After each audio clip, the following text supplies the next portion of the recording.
મિત્રો, જ્યારે જ્યારે આ ધરતી ઉપર અધર્મનો અંધકાર ઘેરાયો, જ્યારે જ્યારે પાપ, અત્યાચાર અને અન્યાયે ધર્મને દબાવવાની કોશિશ કરી, ત્યારે ત્યારે ભગવાને અવતાર લઈ અને સત્યની સ્થાપના કરી. સતયુગમાં એમણે નરસિંહ અને વરા અવતાર લીધો. ત્રેતામાં રામ બનીને અધર્મનો નાશ કર્યો. દ્વાપરમાં કૃષ્ણ બની અને મહાભારતનો ધર્મ યુદ્ધ રચાવ્યો.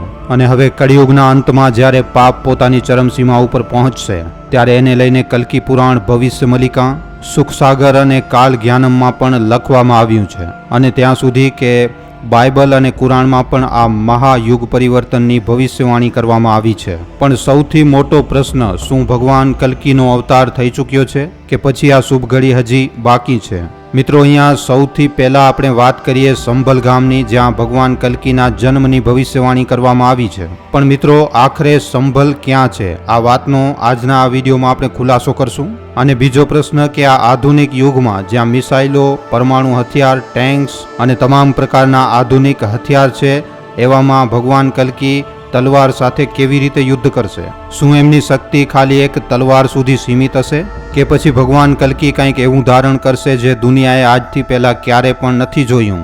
ઘણા ગ્રંથોમાં મિત્રો વર્ણન આવ્યું છે કે દ્વાપર યુગથી જ ભગવાન શ્રી કૃષ્ણનો સુદર્શન ચક્ર કોઈ ગુપ્ત સ્થાન ઉપર સંતાયેલું છે, જેને ભગવાન કલ્કી ધારણ કરી અને પાપીઓનો અંત કરશે. પણ આ સુદર્શન ચક્ર આખરે ક્યાં છે? અને સૌથી મહત્વપૂર્ણ વાત કે ભગવાન કલ્કીનું યુદ્ધ આખરે કોની સાથે થશે? કોણ હશે એ શક્તિ જે અધર્મને આ દુનિયામાં વધારી રહી છે? 7 ચિરંજીવી શું કામ ભગવાન કલ્કીની યુગોથી પ્રતીક્ષા કરી રહ્યા છે? આ ચિરંજીવીઓનો ભગવાન કલ્કી સાથે આખરે શું સંબંધ હશે? શું ખરેખર ભગવાનથી મળવા માટે હજારો વર્ષોથી તપસ્યા કરી રહ્યા છે? ખાલી એટલું જ નહીં, પણ એક બીજો રહસ્ય જે ઘણા જ ઓછા લોકો જાણે છે. જ્યારે ભગવાન કલ્કી જન્મ લેશે ત્યારે એમની પાસે કોઈ દિવ્ય શક્તિ નહીં હોય. હા મિત્રો, કલ્કી પુરાણમાં વર્ણન આવ્યું છે કે એમના જન્મના સમયે ધરતી ઉપર કોઈ પણ દેવતા નહીં હોય. એવામાં એ પ્રશ્ન ઊભો થાય છે કે ભગવાન કલ્કી પોતાની દિવ્ય શક્તિ કેવી રીતે પ્રાપ્ત કરશે? શું ખરેખર જગન્નાથ મંદિરમાં કોઈ એવી અદૃશ્ય શક્તિ સંતાયેલી છે જે ભગવાન કલ્કીની પ્રતીક્ષા કરી રહી છે? ભગવાન કલ્કીનો જન્મ, એમનું શિક્ષા ગ્રહણ કરવું, પછી આ ધરતી ઉપરથી અધર્મનો નાશ કરી અને સતયુગની સ્થાપના કરવું, અને અંતમાં વૈકુંઠ ધામ પાછો ફરવું. મિત્રો, આ બધી ખાલી ગ્રંથોની વાતો નહીં, પણ એક ભવિષ્યની સચ્ચાઈ છે જે જલ્દી જ આ ધરતી ઉપર ઘટિત થવાની છે. પણ મિત્રો, આટલી મહેનત અને રિસર્ચ કર્યા પછી પણ ધાર્મિક વિડીયોને સપોર્ટ કરનારા લોકો ઘણા ઓછા છે. ત્યાં જો કોઈ વલ્ગર વિડીયો હોય તો લાખો લાઇક અને કોમેન્ટની લાઈન લાગી જાય. પણ મિત્રો, આ વિડીયોને સપોર્ટ કરવા માટે વિડીયોને લાઇક કરી અને કમેન્ટ બોક્સમાં જય શ્રી કલ્કી ભગવાન લખજો. મિત્રો, જ્યારે દ્વાપર યુગનો અંત થયો અને ભગવાન શ્રી કૃષ્ણએ પોતાનો દેહ ત્યાગ કર્યો, ત્યારે આ સંસારમાં કળિયુગની શરૂઆત થઈ. આ એક ખૂબ જ ભયંકર સમય હતો જ્યારે ધર્મ ધીમે ધીમે સમાપ્ત થવા લાગ્યો. સત્ય નબળો પડી ગયો અને અધર્મે પોતાની જડો મજબૂત કરવાનો ચાલુ કરી દીધો. દ્વાપરના અંતમાં જ્યારે પ્રલય આવી તો ચારે બાજુ પાણી જ પાણી ફેલાઈ ગયો. સમુદ્રમાંથી પ્રચંડ લહેરો ઉઠી અને ભગવાન શ્રી કૃષ્ણની સુંદર નગરી દ્વારકા પાણીમાં સમાઈ ગઈ. અહીંયા પ્રલય ખાલી દ્વારકા સુધી સીમિત ન રહી, પણ પ્રલયે સંપૂર્ણ ધરતીને પોતાના ક્રોધમાં સમેટી લીધો. જ્યારે પ્રલય શાંત થઈ અને ધરતી ફરી એકવાર વસવા લાગી, ત્યારે બ્રહ્માજીએ પોતાની પીઠ ઉપરથી એક ઘોર મલિન પાપને ઉત્પન્ન કર્યો. આ પાપ કોઈ સાધારણ પાપ નહોતો, પણ સ્વયં અધર્મ હતો. અધર્મનો જન્મ થતાં જ ચારે બાજુ અરાજકતા ફેલાઈ ગઈ. એની આંખો રક્તવર્ણ હતી, એનો આખો શરીર અંધકારથી ભરાયેલો હતો, અને એના આવતા જ આ સંસારમાં પાપ વધવા લાગ્યું. આ એ જ અધર્મ હતો જે આ દુનિયામાંથી ધર્મને સમાપ્ત કરવા માટે આવ્યો હતો.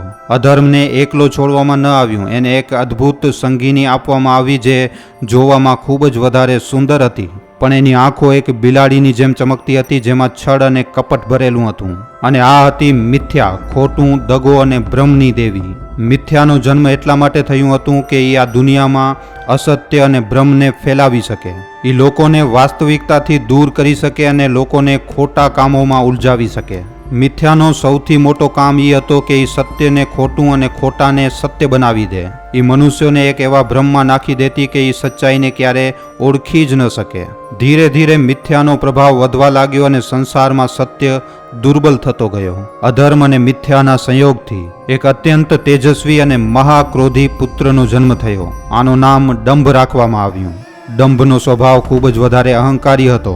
એ લોકોની અંદર અહંકાર, દેખાવો અને ઘમંડ ભરવા માટે આવ્યો હતો. જ્યાં પહેલા લોકો ધર્મ અને પોતાના જ્ઞાનનો સન્માન કરતા હતા, ત્યાં જ હવે લોકો પોતાના જ્ઞાનનો દેખાવો કરવા લાગ્યા. સાધુ, સંત, રાજા, મંત્રી, હરેક વ્યક્તિ પોતાના પદ, પોતાના ધર્મ અને પોતાની શક્તિનો ઘમંડ કરવા લાગ્યો. ધીરે ધીરે સમાજમાં દેખાવાની પ્રવૃત્તિ વધતી ચાલી ગઈ અને વાસ્તવિકતા ક્યાંક પાછળ છોડાઈ ગઈ. હવે લોકો સચ્ચાઈની જગ્યાએ દેખાવાને વધારે મહત્વ આપવા લાગ્યા. દંભની એક બહેન પણ હતી જેનું નામ માયા હતું. માયા પોતાની અંદર જ એક ખૂબ જ મોટો રહસ્ય હતી. એને કોઈ પણ વ્યક્તિ જોઈ શકતું હતું, મહેસૂસ કરી શકતું હતું, પણ કોઈ પણ પકડી નહોતો શકતો. માયાનું કામ હતું લોકોને ભ્રમમાં નાખવું. એણે સંસારને એટલા મોહમાં ઉલઝાવી નાખ્યું કે મનુષ્ય એ વાતને સમજી જ ન શક્યો કે અસલી સત્ય શું છે.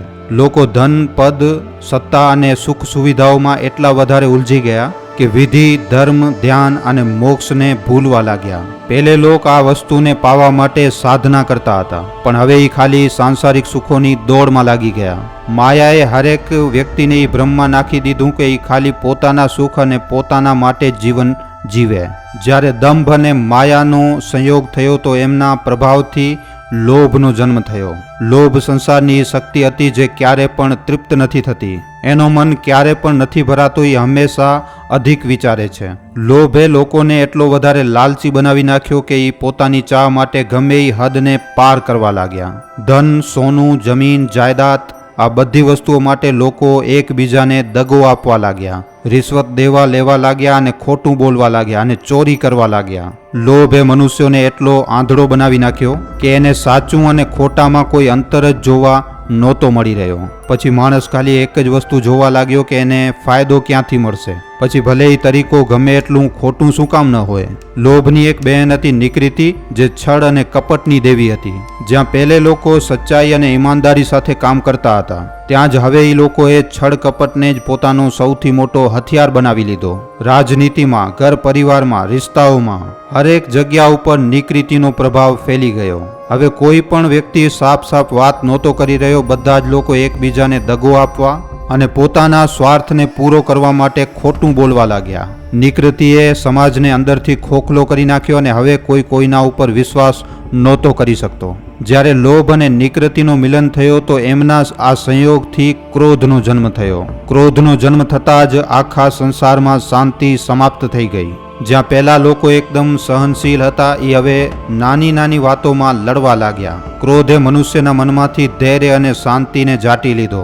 લોકો હવે નાની નાની વાતો ઉપર ગુસ્સો કરવા લાગ્યા, લડાઈ ઝઘડા થવા લાગ્યા અને બધી જગ્યાએ અશાંતિ ફેલી ગઈ. પહેલા તો લોકો અપમાનને સહન કરી લેતા હતા, પણ હવે લોકો પ્રતિશોધ લેવા લાગ્યા, બદલો લેવા લાગ્યા. યુદ્ધ વધવા લાગ્યા, દંગા વધવા લાગ્યા અને હત્યા એકદમ આમ વસ્તુ થઈ ગઈ. ક્રોધની વહેતી હિંસા જે સંપૂર્ણ વિનાશની દેવી હતી, એણે આ સંસારમાં શાંતિને પૂરી રીતે સમાપ્ત કરી નાખ્યું. પહેલા જ્યાં લોકો એકબીજાની સહાયતા કરતા હતા, હવે એ એકબીજાને મારવા લાગ્યા. લોકો વગર કોઈ કારણના જ હિંસા કરવા લાગ્યા. નાના નાના મતભેદ હવે ખૂન ખરાબામાં બદલવા લાગ્યા. યુદ્ધ અને અપરાધોનો વધવું આ જ હિંસાની દેન હતી. અને મિત્રો, આ બધાની પછી અંતમાં કલીનો જન્મ થયો. કલીનું શરીર એક કાજલથી પણ વધારે કાળો હતો. એની જીભ લાંબી અને લોહીથી ભરાયેલી હતી. એના શરીરમાંથી એટલી વધારે દુર્ગંધ આવતી હતી કે એની પાસે જતા જ લોકો એકદમ અશાંત થઈ જતા હતા. કલી સ્વયંમાં સૌથી વધારે ભયંકર શક્તિ હતી, જે આ સંસારમાં અધર્મને ફેલાવવા માટે જન્મી હતી. એ જ્યાં પણ જતો ત્યાં જ પાપોનો સામ્રાજ્ય સ્થાપિત કરી નાખતો હતો. કલીના રહેવા માટે 5 જગ્યાઓ નક્કી કરવામાં આવી, જેમાં જુગાર, દારૂ, સ્ત્રીનો અનુચિત આકર્ષણ, હિંસા અને સોનાની લાલચ.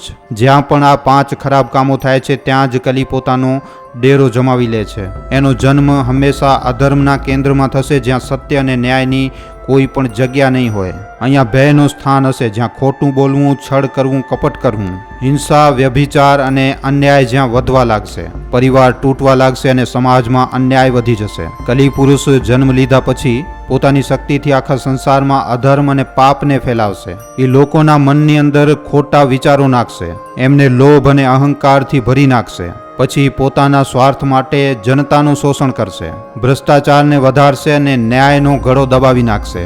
લોકો પોતાના અધિકાર માટે સંઘર્ષ કરશે પણ એમને ક્યાંયથી પણ ન્યાય નહીં મળે. વેપારી લાલચમાં આંધળા બની જશે. એ બેમાનીથી ધન કમાવા લાગશે. મિલાવટ અને ધોકાધડીથી બજારને ભરી નાખશે. ગરીબ અને આમ લોકો ધનના અભાવમાં તરસતા રહેશે, જ્યારે અમીર લોકો વધારે અમીર બનતા જશે. કલી પુરુષ સાધુ સંતોને પણ પાખંડી બનાવી નાખશે. એ ધર્મના નામ ઉપર દગા કરવા લાગશે, લોકોને ભ્રમમાં નાખશે અને એ ખાલી અને ખાલી પોતાની સંપત્તિ વધારવાની ચિંતા કરશે. અસલી ધર્મ લુપ્ત થવા લાગશે અને લોકો સાચા જ્ઞાનથી દૂર થઈ જશે. ઘર ઘરમાં ઝઘડા થશે. માતા પિતાનું સન્માન ઓછું થઈ જશે. પતિ પત્નીના સંબંધ સાચા પ્રેમ અને સ્નેહનું સ્થાન દેખાવા અને કપટ લઈ લેશે. કલી પુરુષના પ્રભાવથી ધરતીનું સંતુલન બગડવા લાગશે. વાતાવરણ પ્રદૂષિત થઈ જશે. જળ દુર્લભ થઈ જશે અને મોસમ અનિશ્ચિત થઈ જશે. ભૂકંપ, પૂર, મહામારી અને અકાળ જેવી મોટી મોટી આપદાઓ આવશે જે લાખો લોકોને પ્રભાવિત કરશે. જ્યારે કલી પુરુષની શક્તિ પોતાની ચરમ સીમા ઉપર પહોંચી જશે ત્યારે સમાજ પૂરી રીતે અરાજકતામાં ડૂબી જશે અને ત્યારે ભગવાન વિષ્ણુ ફરી એકવાર આ ધરતી ઉપર અવતાર લેશે. ત્યારે કલ્કી ભગવાનનો જન્મ સંભલ નામના ગામમાં વિષ્ણુ યજ્ઞ નામના એક બ્રાહ્મણના ઘરમાં થશે. એમની માતા સુમતી દેવી હશે જે અત્યંત પવિત્ર, ધાર્મિક અને સતી સ્ત્રી હશે. જ્યારે ભગવાન કલ્કી એમની કોખની અંદર આવશે ત્યારે સંપૂર્ણ પૃથ્વીની નદીઓનું જળ સ્વતઃ નિર્મલ થઈ જશે. પર્વત અધિક હરિયાળીથી ભરાયેલા જોવા મળશે. સમુદ્ર શાંત થઈ જશે અને ઋષિ મુનિ તથા દેવતા હર્ષથી આનંદિત થઈ ઉઠશે. ગંધર્વ આકાશમાં વીણા વગાડશે. અપ્સરાઓ નૃત્ય કરશે અને સ્વર્ગમાંથી પુષ્પ વર્ષા થશે.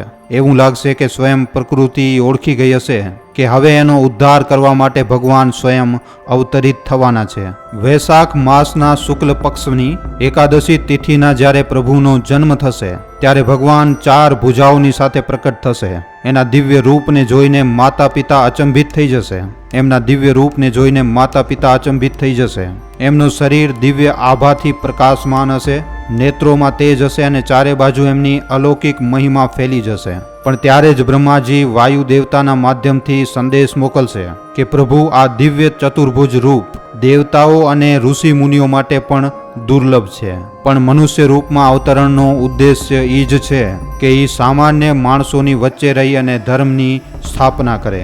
આ સંદેશ મળતા જ ભગવાન પોતાની ચતુર્ભુજ મૂર્તિનો ત્યાગ કરીને સાધારણ માનવ રૂપ ધારણ કરી લેશે. જ્યારે માતા પિતા એમને મનમાં ઉપાડશે, સંપૂર્ણ ગ્રામમાં ઉત્સવનું આયોજન કરવામાં આવશે. હરેક ઘરમાં દાન દક્ષિણા આપવામાં આવશે. ઉત્સવ મનાવવામાં આવશે. બ્રાહ્મણોને બોલાવી અને અનુષ્ઠાન કરાવવામાં આવશે. ભગવાન કલ્કીનો નામકરણ સંસ્કાર કરવા માટે વિષ્ણુ યજ્ઞ વેદોના જ્ઞાની બ્રાહ્મણોને આમંત્રિત કરશે. તે સમયે ઋષિ મુનિઓના મહાન તપસ્વી પરશુરામ, કૃપાચાર્ય, વેદવ્યાસ અને ગુરુ દ્રોણાચાર્યના પુત્ર અશ્વત્થામા સ્વયં એમના દર્શન કરવા માટે આવશે. આ બધા મહાપુરુષ જે ઘણા યુગોથી તપસ્યા કરી રહ્યા છે એ ઓળખી જશે કે હવે અધર્મનો અંત નજીક છે.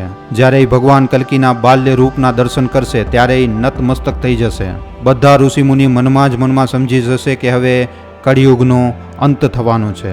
નામકરણ સંસ્કારના દરમિયાન જ્યારે બ્રાહ્મણગણ સંસ્કાર સંપન્ન કરશે ત્યારે બ્રાહ્મણગણ એમને કલ્કી નામ આપશે, જેનો અર્થ હશે એ જે કળિયુગના અંધકારને નષ્ટ કરશે. જેવી રીતે ત્રેતા યુગમાં ભગવાન રામ 4 ભાઈ હતા, એવી જ રીતે કળિયુગમાં પણ ભગવાન કલ્કી 4 ભાઈઓની સાથે હશે. એમના મોટા ભાઈ કેશવ, રાજ્ય અને સુમંદ્રક હશે. ભગવાન કલ્કી સ્વયં બધાથી નાના હશે, પણ એમના જન્મથી પહેલા જ આ ધરતી ઉપર એમના 3 અવતાર જન્મ લઈ ચૂક્યા હશે, જેમના નામ ભાર્ગે, ગર્ગે અને વિશાળ હશે. આ ત્રણેય એમના કાર્યમાં સહાયતા કરશે અને ધર્મની પુનઃસ્થાપનામાં પોતાનું યોગદાન આપશે.